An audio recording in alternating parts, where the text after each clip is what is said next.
हरियाणा के 6 जिलों में धारा 144 लागू कर दी गई है। लॉकडाउन जैसे हालात हैं, सरकारी और निजी कार्यालयों को खोलने की अनुमति नहीं है। घर से काम करने की सभी कर्मचारियों को आदेश दिए गए। गुरुग्राम, फरीदाबाद, हिसार, करनाल, सोनीपत और रोहतक में ये सख्ती है और कोरोना प्रभावित जिलों में 5 से ज्यादा लोगों के जमा होने पर रोक। प्रधानमंत्री नरेंद्र मोदी ने शनिवार को देश में जारी ऑक्सीजन संकट से निपटने के लिए उच्च स्तरीय बैठक में बड़ा फैसला किया है। अधिकारियों के साथ हुई इस बैठक में पीएम मोदी ने कई दिशा निर्देश दिए। उन्होंने कहा कि ऑक्सीजन की जमाखोरी करने वालों पर राज्य सरकारें सख्ती से कार्रवाई करें और इसके अलावा ऑक्सीजन निर्माण और इस्तेमाल के लिए जरूरी उपकरणों की सप्लाई को सुचारू बनाने पर भी जोर देने के लिए कहा है। ऑक्सीजन निर्माण में जरूरी उपकरणों पर से कस्टम ड्यूटी हटाने का भी फैसला लिया गया।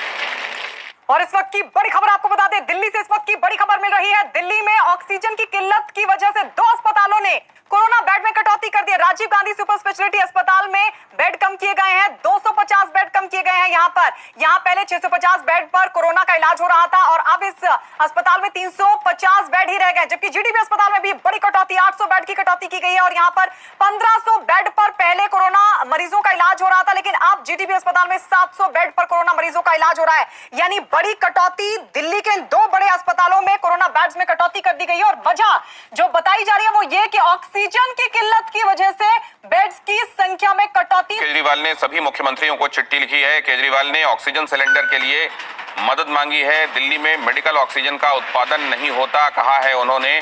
हमारे यहाँ प्लांट नहीं है कि हम ऑक्सीजन मैन्युफैक्चर कर सकें, प्रोड्यूस कर सकें, लिहाजा आप अपने यहाँ जो आपके यहाँ ऐसी ऑक्सीजन जो हमारे साथ शेयर कर सकते हैं, सिलेंडर जरूर दें।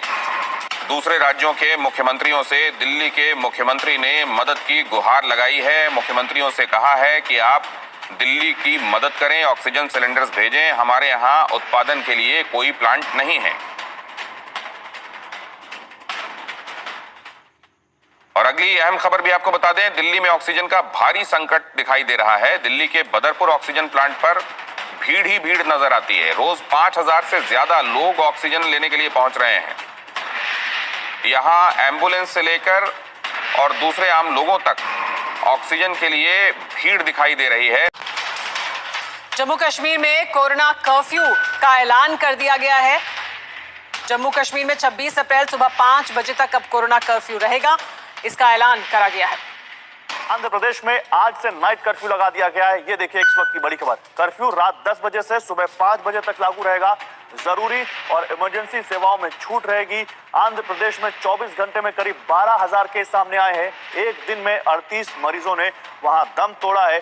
74,000 से ज्यादा एक्टिव केस इस वक्त आंध्र प्रदेश